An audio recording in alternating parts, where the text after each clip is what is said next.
Faster than a speeding bullet, and unlike any other aircraft ever built, it raced the sun and won.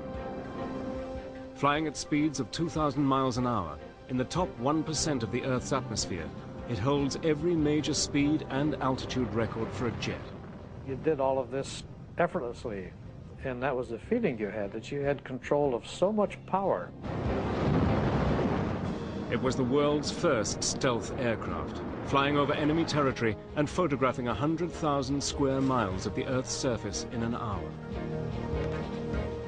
You were sitting at the very front of that 107-foot-long spear penetrating enemy airspace. You were truly the tip of the sword.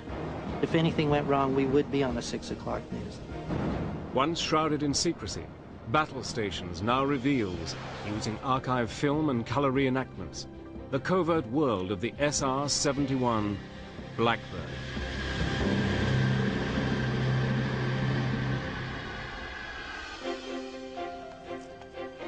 During World War I, the first reconnaissance aircraft were developed to photograph the enemy in an attempt to gain a tactical advantage. World War II saw more sophisticated aircraft and camera technology that played a vital role in the Allied victory.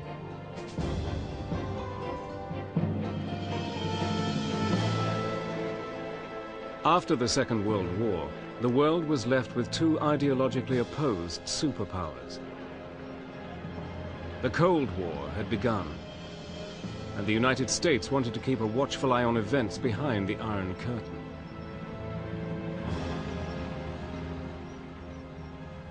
America was desperate for information about Soviet nuclear stockpiling, fighter capability, and bomber threat.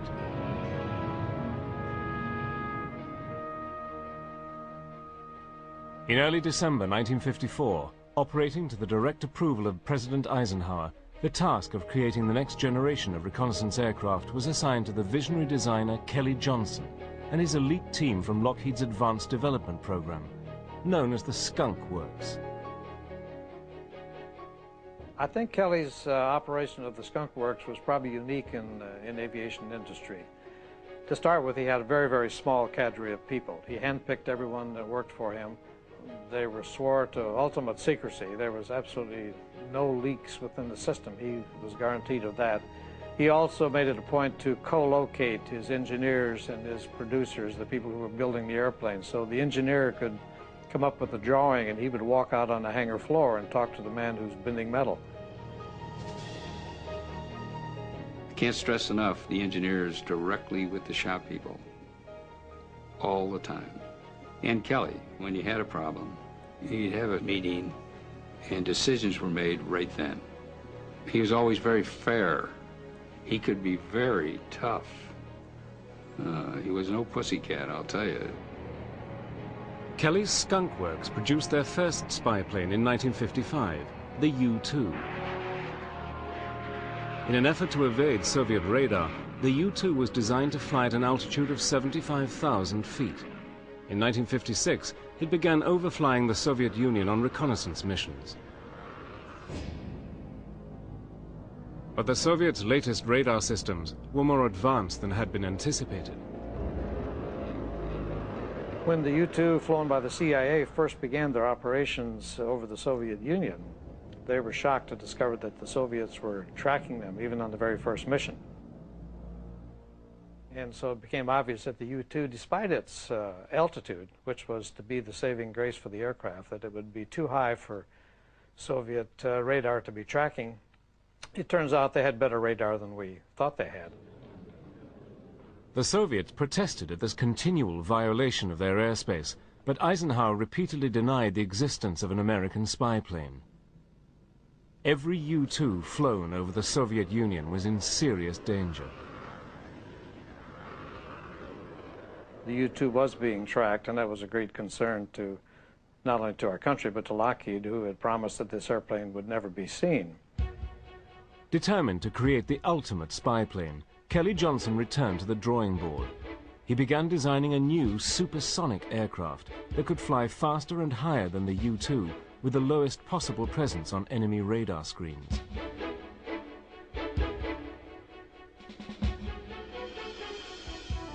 Then, on the 1st of May 1960, disaster struck. a U-2 flown by Francis Gary Powers was shot down by an SA-2 missile, playing right into the hands of Soviet propaganda.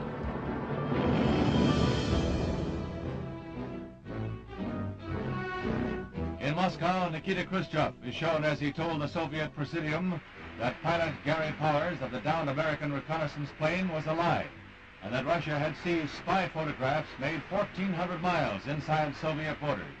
And Mr. K was quick to play on the incident for propaganda advantage. Powers had a very public trial, designed to humiliate the US and deter them from carrying out any further reconnaissance flights. But with tensions between the superpowers mounting, the need for reconnaissance was more urgent than ever. Kelly-Johnson's plans for an advanced supersonic spy plane became the #1 priority. In order to create an aircraft capable of operating at the speeds and altitudes that Kelly envisaged, his Skunk Works team would have to overcome a series of huge technological problems. And the biggest problem that he was going to face, and he knew this up front, was going to be temperature. The temperatures that the aircraft would encounter at those speeds were phenomenal.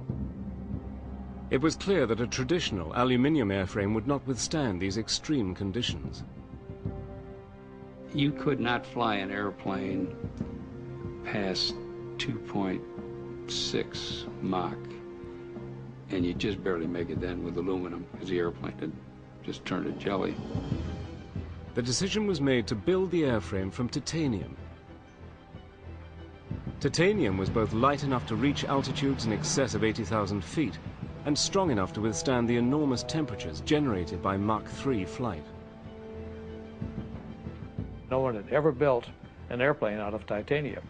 So he had to begin from scratch. We didn't even have tools that you could use to develop titanium and to bend it and to shape it and to make an airplane. So we had to start by designing tools. It was a gigantic undertaking. Creating an aircraft able to cruise at Mach 3 was difficult enough, but the Skunk Works also had to face the challenge of combining this level of performance with the new science of stealth.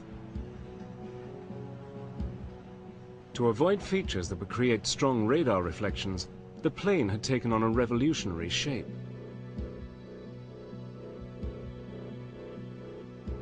The wings were blended into the body, and the long surfaces on the forward fuselage, known as chines, were designed to deflect incoming radar waves. As with the inward-angled twin fins, the pointed engine cones, and the nearly flat lower fuselage.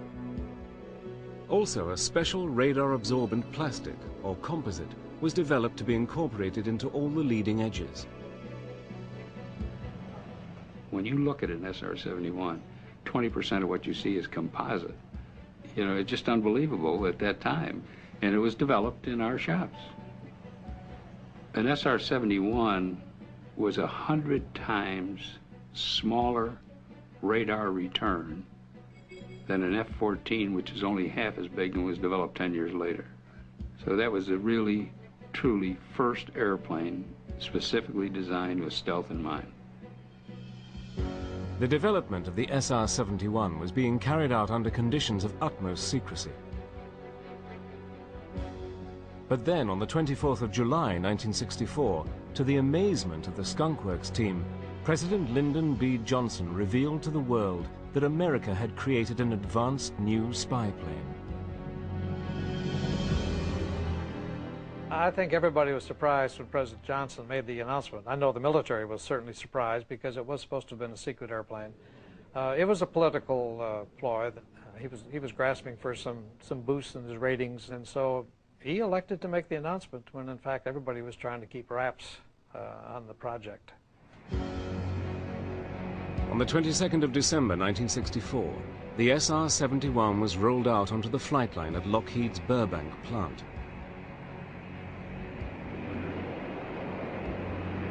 Coated in black, radar-absorbent ferrite paint, the Blackbird, as it became known, was an extraordinarily futuristic-looking machine. Lockheed test pilot Robert Gilliland would be the first in the cockpit. When we got going, as a matter of fact, for the actual first flight, it had 383 open items. These are things that are supposed to be working that aren't working. So it was a bare bones type of operation for the first flight. And you might say these kind of things could be dangerous, but there are plenty of other people that would like to have been in my position, I assure you of that. The exhilaration when we made the first engine run and they had those afterburners going in there and that thing is straining against those cables, and I just felt, boy, this is really going to be something.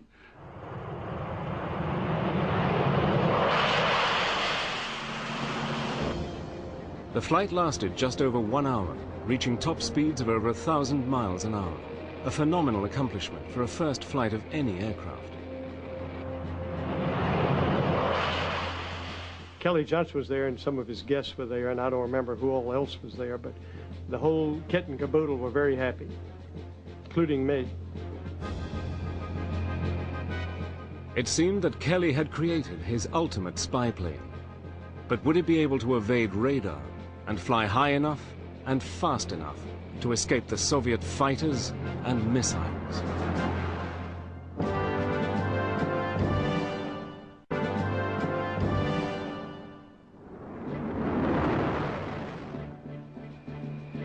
Flying at speeds in excess of Mach 3, at altitudes over 80,000 feet, the SR-71 Blackbird was the fastest and highest flying jet in the world. In 1966, the first SR-71 spy plane was delivered to Beale Air Force Base in California. The first Strategic Reconnaissance Squadron now needed an elite force of airmen to fly it. They went to two sources to gather their crew members. The first primary source was the B-58 Hustler supersonic bomber, and they selected several crews from that source. And then they went to the U-2 program, and they picked 10 of us from the U-2 program to come up to Beale Air Force Base in California and form the first squadron. Well, my first thought was, I sure hope that I'm selected for the program. I mean, that was ultimate, to get selected for the program. In order to qualify for the SR-71, you had to be very good at what you were doing thus far in your aviation career. In fact, you had to be pretty much the best at what you did to be considered as a candidate. Each Blackbird needed 2 crew members, the pilot and the RSO, the Reconnaissance Systems Officer. It was extremely exciting to just to get signed into Beale Air Force Base and to think that you're going to be flying this airplane. You cannot wait.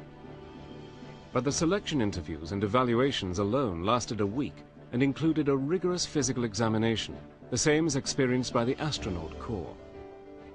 And the first 2 days were physicals, an astronaut physical in a sense, taking an EKG on a treadmill and full body x-rays, just very extensive physical exam. They also wanted to know if you were the kind of person that they could live with on the road, because you had to spend a lot of time together. You know, in a sense, it's part of your family. And they wanted to evaluate people to see if they'd be a good member of that family.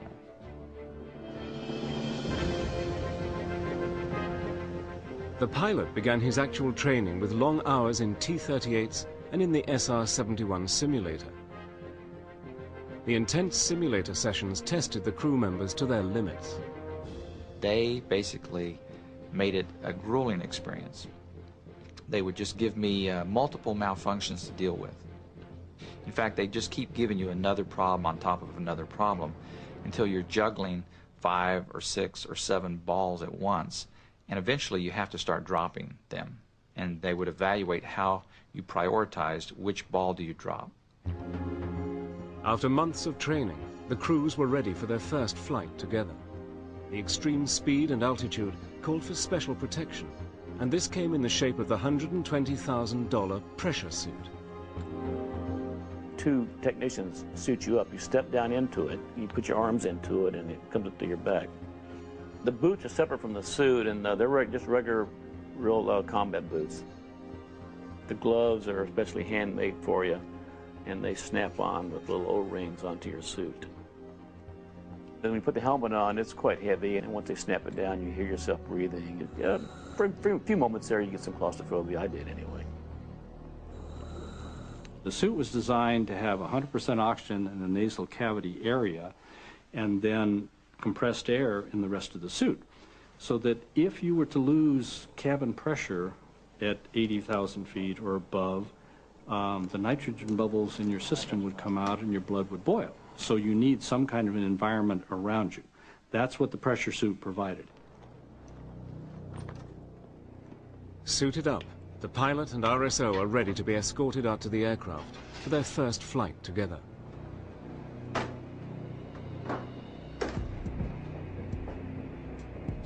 There are 3 people that do nothing but strap you into the cockpit.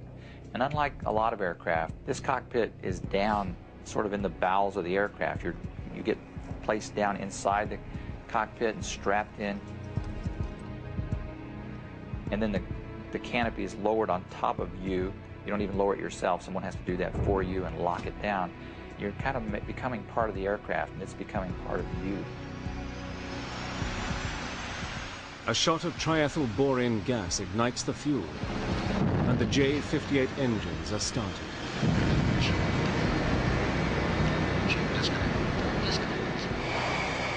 Where it really got impressive is when it starts taxiing out of the hangar.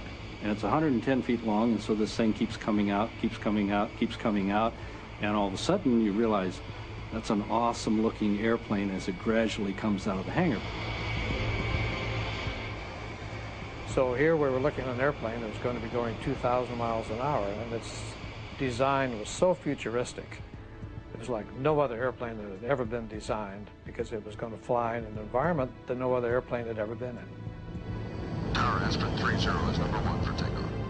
I never forget how it feels to light those afterburners and feel one light before the other one does, and it jerks you pretty hard. Max thrust. And it accelerates rather rapidly. Just a matter of seconds, you're hitting 180 knots indicated airspeed, lifting off at 210, making sure you get the gear retracted before it overspeeds at 300 knots. And you keep pulling that nose up to try to achieve the 400-knot climb out. And in less than 2 minutes from brake release, you're pulling it out of afterburner and you're level at 24,000 feet. It's quite a ride.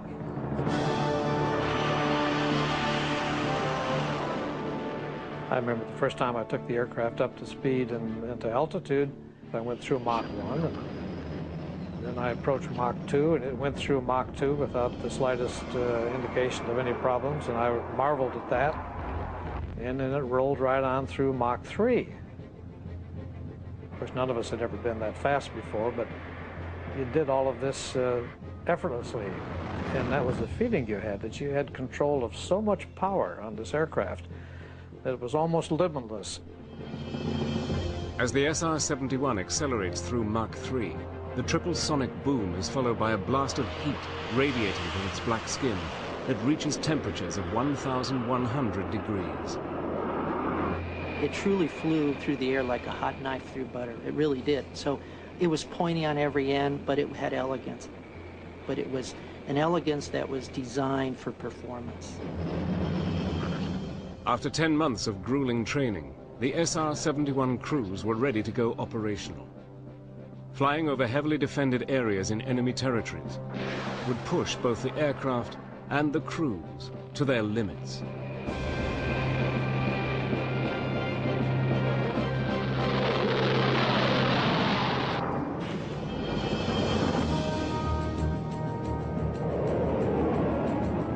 On March the 21st, 1968, the first SR-71 operational sortie was flown out of Kadena Air Force Base, Okinawa, Japan. The Vietnam War had been raging for 5 years, and the United States was determined to contain and defeat communism in Southeast Asia.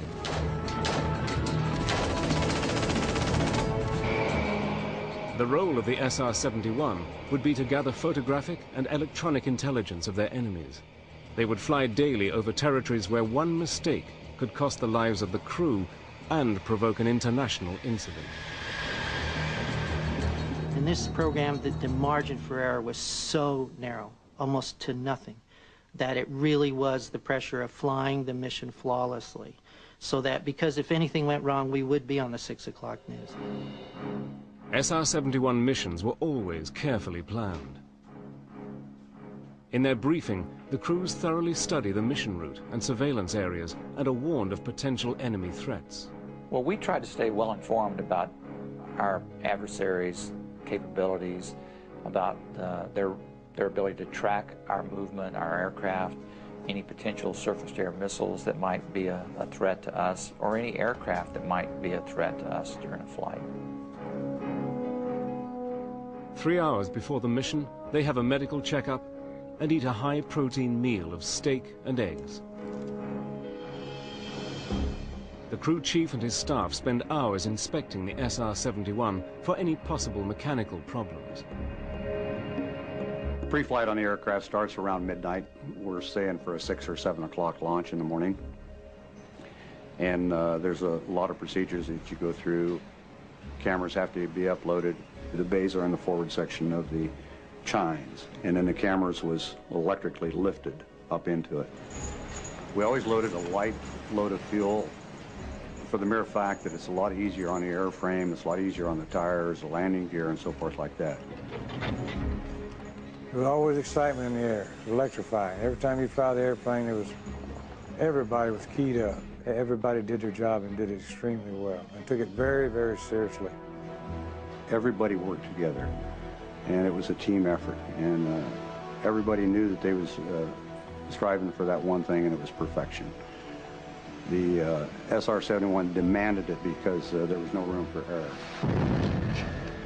When you get ready to launch the airplane there, things are happening so fast that you send the airplane off, and of course you're going to be concerned about whether or not it's going to come back.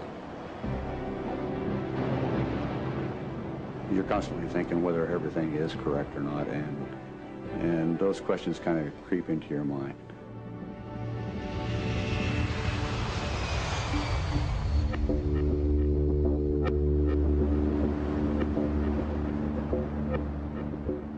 Above 60,000 feet, the crew switches off all contact with air traffic control.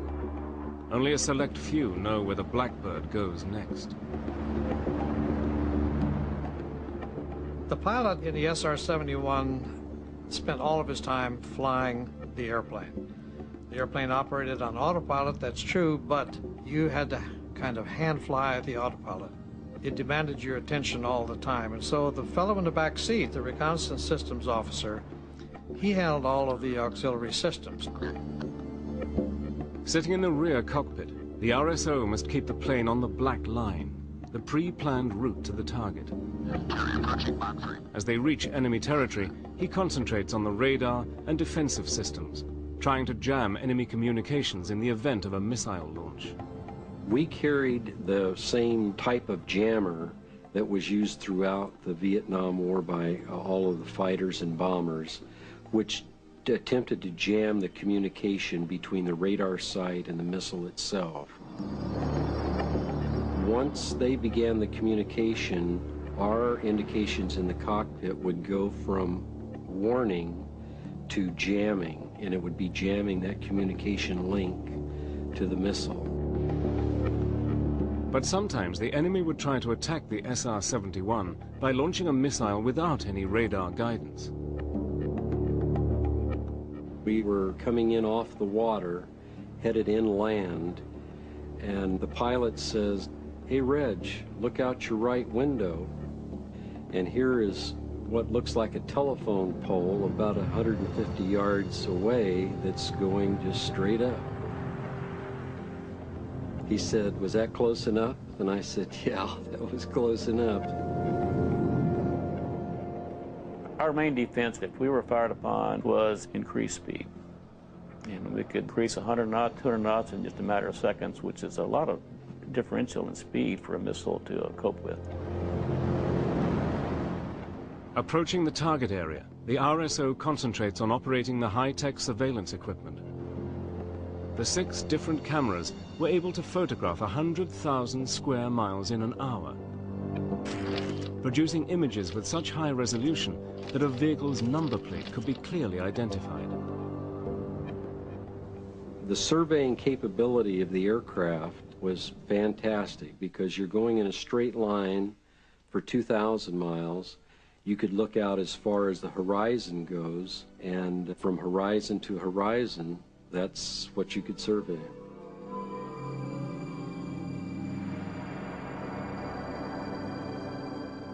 For the crews flying in the top 1% of the atmosphere, it gave them a unique perspective on the world. The first thing that you notice that's phenomenal is the change of the sky color. At about 60,000 feet, the sky turns a deep indigo steel blue that is so mesmerizing. You just want to look at it. It's fascinating. You know, if I flew the aircraft up near the Arctic Circle, and I might actually traverse dawn to dusk and back 2 or 3 times. I've seen the sun rise and set 3 times on a flight, which is very unusual. I mean, we're actually flying faster than the Earth's rotation, so we're outrunning the sun.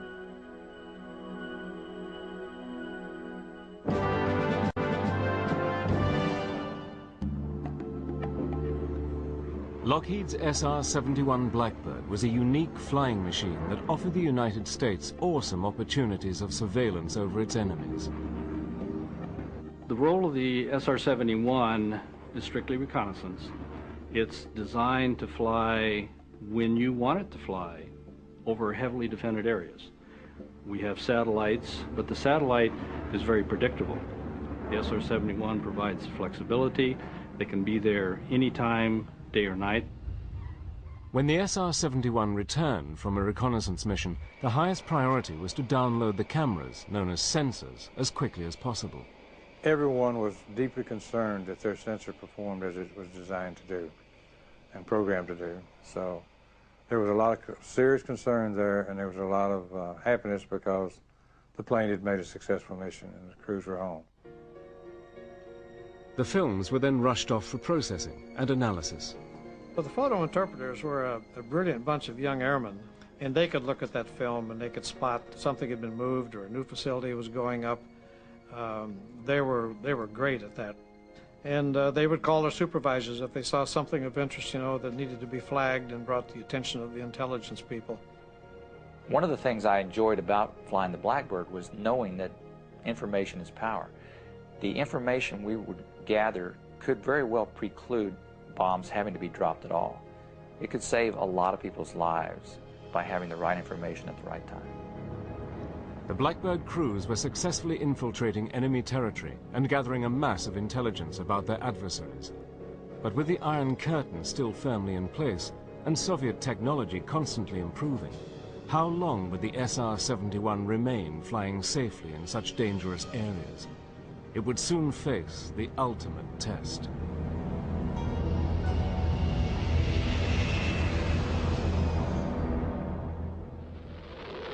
In the early 1970s, tension between America's ally Israel and her Arab neighbors was reaching breaking point.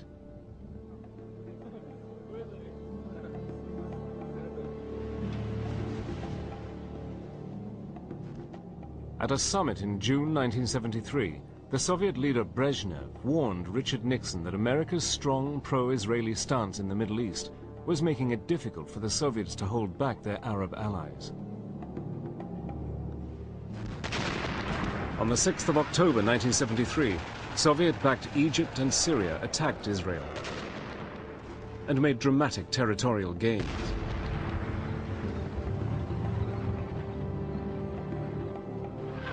With the Middle East caught up in the politics of the Cold War, an Israeli defeat would bring with it the threat of nuclear conflict. The Soviets had launched their Cosmos 596 satellite, bringing them immediate intelligence from the battlefronts and putting them one step ahead of the United States. The State Department needed to know what was happening.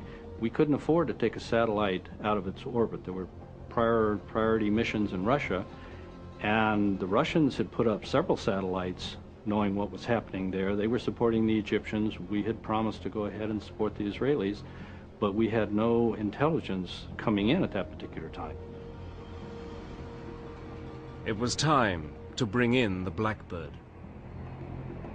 The SR-71 would fly directly from Griffiths Air Force Base, New York, to the Middle East. The flight would be over 11 hours long, with 6 refuelings. No Blackbird crew member had ever experienced such a lengthy, complex mission. I flew a 10.5-hour training flight, and I was beat. By the time I got out of the airplane, I said, whew, that's about as far as I can fly. But when they said you can fly 11 hours and 20 minutes, you jump up and you say, yes, sir, you know, I'll be happy to do that. I picked Jim Shelton as the first pilot to fly the mission. I knew he was an extremely reliable, highly qualified, and had done extremely well in all of his training and everything. So I had total confidence that if the mission could be done, that Jim would do it.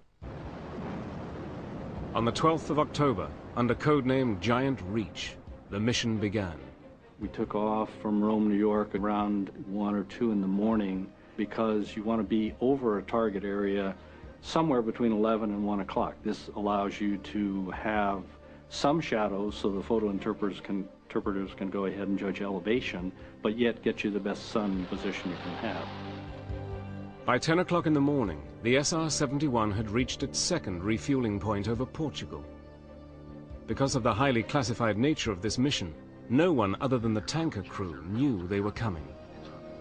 On the way into that particular refueling, the tanker crews said the Portuguese control kept calling out an airplane in relation to the tanker. And the tanker says, you know, we don't see anybody. Of course, they knew it was us, but I'm sure that they could tell on their scope something was happening because the 2 blips merged for a while, for 20 minutes, and then this one accelerates on.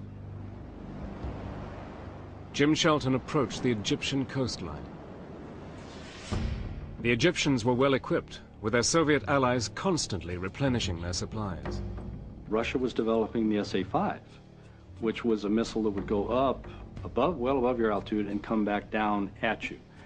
And yes, that was a concern. With 160 SAM missile sites, many secretly commanded by Soviets, and sophisticated radar tracking systems, they were on full-scale alert, watching the skies for any enemy infiltration. As soon as we got into range of the Egyptian SAM sites, they started tracking us. The Egyptians, alerted to an unidentified aircraft appearing on their radar systems and presuming the plane to be either Israeli or American, scrambled to launch their surface-to-air missiles. 80,000 feet above them, traveling at a speed of over Mach 3, Jim Shelton's Blackbird was gathering thousands of feet of film, capturing the extent and whereabouts of the Egyptian military forces.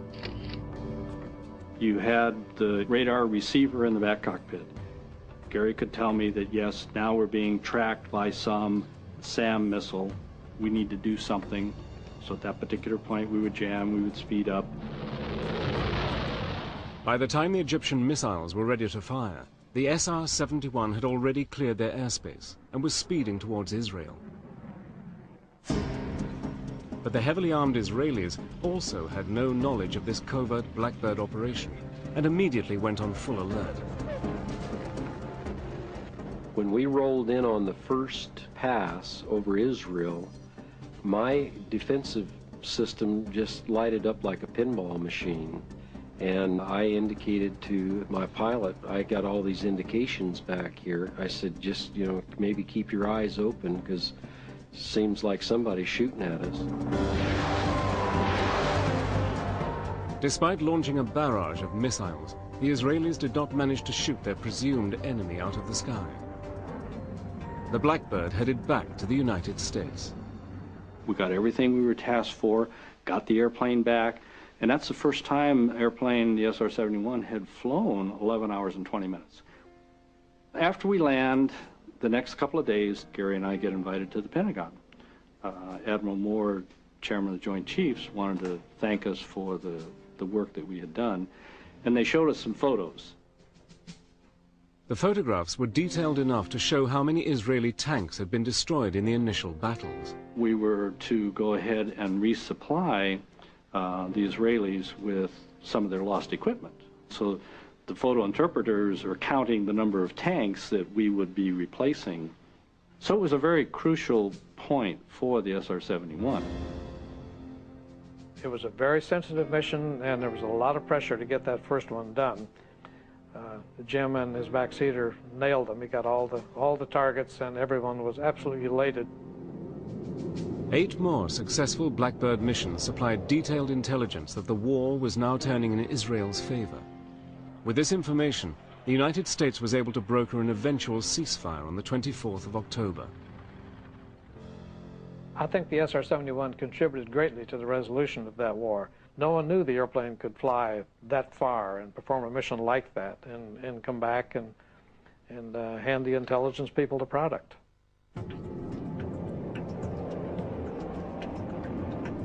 The Blackbird was also a record breaker.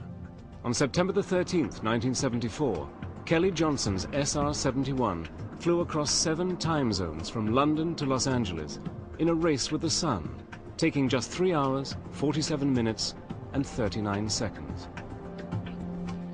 For the record-breaking flight, I was over at the FAA Control Center, and the controller, a huge screen, and he said, here's a 747 coming out of Phoenix. And it'd go blip. Blip. It moved about ½ inch or ¼ inch. He said, okay, get ready. Here comes the SR-71 out of Canada. And it goes, brrrt, and there goes my antenna, brrrt, there goes Idaho. and get ready, boom! And it almost blew us out of the way because he was right overhead. And he was starting to decel, but he managed to blow the windows out of Zsa Gabor's house in the Hollywood Hills. In the same year, the Blackbird had flown a record-breaking flight from New York to London. 52 years earlier, Charles Lindbergh had flown approximately the same distance in 33 hours. The SR-71 made the flight in 1 hour, 55 minutes, and 42 seconds. But the SR-71 would soon be needed in a more serious capacity. Another Soviet-backed Middle Eastern enemy was on the warpath and was determined to humiliate the United States. There would be no better way than to shoot the SR-71 out of the sky.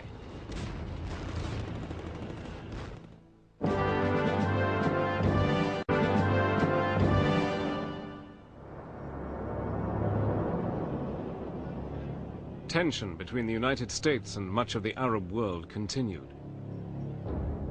In 1972, the revolutionary leader of Libya, Colonel Muammar Gaddafi, announced that he was giving aid to terrorist organizations in Europe and the Middle East. He issued repeated threats to America and indicated that those who crossed the Gulf of Sidra would be crossing a line of death. By the spring of 1986, worldwide terrorism had reached unprecedented levels. President Reagan's patience was wearing thin. Gaddafi deserves to be treated as a pariah in the world community. We call on our friends in Western Europe and elsewhere to join with us in isolating him. If these steps do not end Gaddafi's terrorism, I promise you that further steps will be taken. Then, on the 5th of April, 1986, a bomb exploded in a West Berlin disco. Among the 232 casualties, 2 American servicemen were killed.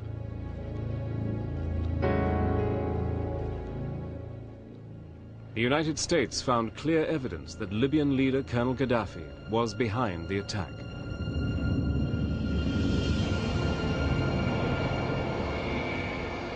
At RAF Mildenhall in England, SR-71 pilot Brian Shule knew that they were on course for retaliation.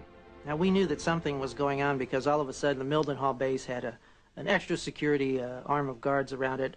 Our BOQ living quarters had armed guards at the doors. The next thing you knew, every tanker in the Air Force practically was landing at Mildenhall. There were new airplanes on the ramp that you hadn't seen before, and it was no secret to every Brit aircraft spotter out there that there was something going on. The British government gave permission for the United States to fly the missions from their bases in England. At 9:30 a.m. on the 14th of April, the SR-71 crew members were ordered to a top-secret briefing. They were informed that the 48th Tactical Fighter Wing at Lakenheath would be striking selected Libyan targets within hours. When we heard the words, this morning at 2 a.m., the F-111s are launching, we were a little surprised that, well, this is for real. It's happening. The SR-71's job would be to record the results of the airstrikes against Tripoli and Benghazi. That night, the F-111s began their mission. So when we're trying to sleep, in the middle of the night, you're awakened by the roar of F-111s taking off. Listening to that, it was quite serious at that time because we knew maybe some of those people wouldn't come back.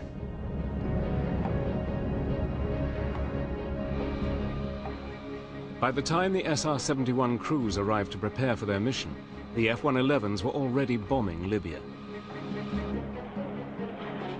My fellow Americans, at 7 o'clock this evening, Eastern Time, air and naval forces of the United States launched a series of strikes against the headquarters, terrorist facilities, and military assets that support Muammar Gaddafi's subversive activities. Today, we have done what we had to do. If necessary, we shall do it again. The 111s had a number of targets to take out missile defenses, sites and things, but also all the terrorist training camps, and to really hit Gaddafi's headquarters, basically, to really show him that we're going to come right into his backyard. Our job was to come and assess everything that was done, gather pictures and target data for maybe succeeding strikes. Flying in directly after a bombing raid, the crews could expect Libya's sophisticated air defense network to be on full alert and eager to retaliate. We were subsonic off Land's End, getting ready to get to the tanker, and we saw the string of F-111s coming back. And my backseater, Walter, was counting the planes as they came back and passed us. And he came up one short, and he knew that somebody had not made it home. And we were very sad in the cockpit at that time before we even started that we had lost an entire crew. But yet, it gave us more resolve.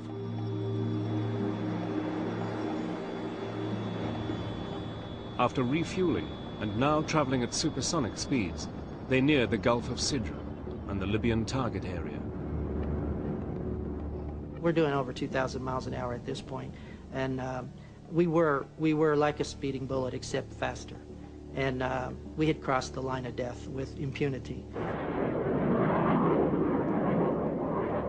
But the Libyans, equipped with the latest Soviet long-range high-altitude missiles, posed the greatest threat yet to the Blackbird.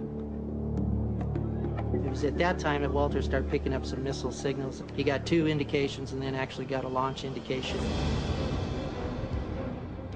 And we had a big decision to make where we were running into the target area before we made the turn. Do we continue to that point where Gaddafi's headquarters were, or do we make a turn away now to save ourselves from the missiles? And our decision was to push the throttles forward, and we thought in 14 seconds we can beat that missile to that point and then make the turn.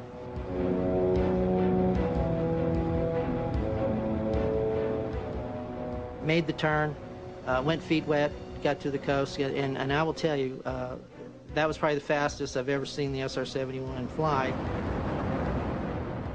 They'd outrun the missile, gathered the photographic intelligence, and were now heading away from the danger zone. Walt said, okay, you can pull it back now. My hand was still locked in the forward position there. We were seeing Mach numbers that were a little scary, that we had not seen before, and the jet did it effortlessly. The intelligence photos that were brought back clearly showed that the bombing mission had been a success. It was decided there would be no need to risk more American airmen's lives over Libya with further bombing. We brought back the confirmation of to whether we needed to go in again or not, what we had really done, where their defenses were, what they really had. But we made a statement to Gaddafi, and if you'll notice, you remember, you didn't hear a lot from him for a long time after that. But despite the success of the SR-71s over Libya, its days were numbered. At the end of the 1980s, it was decided that the cost of operating the SR-71 was no longer sustainable. The Blackbird program was terminated. From now on, all American surveillance would be carried out by satellites. The reason that was given was that it was Too expensive. Well, it's reconnaissance. That's sometimes that can be very expensive. And if you don't have reconnaissance, you're pretty blinded. And now they like to say that the satellites can do it all. And satellites can do a great deal, and they're magnificent capabilities. But there are things they can't do, and there are things that are unique that only the SR-71 can do. On December the 20th, 1989, the SR-71 made a final pass down the runway at Lockheed's Burbank plant in honor of all those who worked on this exceptional plane. Kelly Johnson was there to pay an emotional farewell to his favorite creation. You can't say enough about Kelly Johnson himself. You know, he was an absolute aeronautical genius. Working for Lockheed, I think he's made the greatest aircraft that ever existed. There's just something about the sleek SR-71 that makes it in a class of one. There is no other. Impressive to the last, the Blackbird set 4 international speed records while being delivered to the Smithsonian National Air and Space Museum. People love a winner. They love when someone is the best in their field. This aircraft was the best in its field. It was the prime speed machine of the world. Every speed and altitude record that it set, it holds to this day.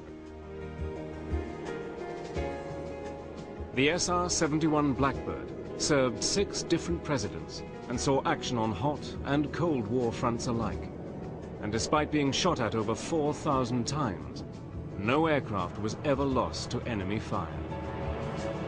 It is the only operational airplane in the history of the American Air Force in which no Air Force crew members were ever killed. That's a record that no other airplane has. And when you consider the environment in which it flew, the speed, the altitude, the temperatures, that's a real credit to Kelly Johnson.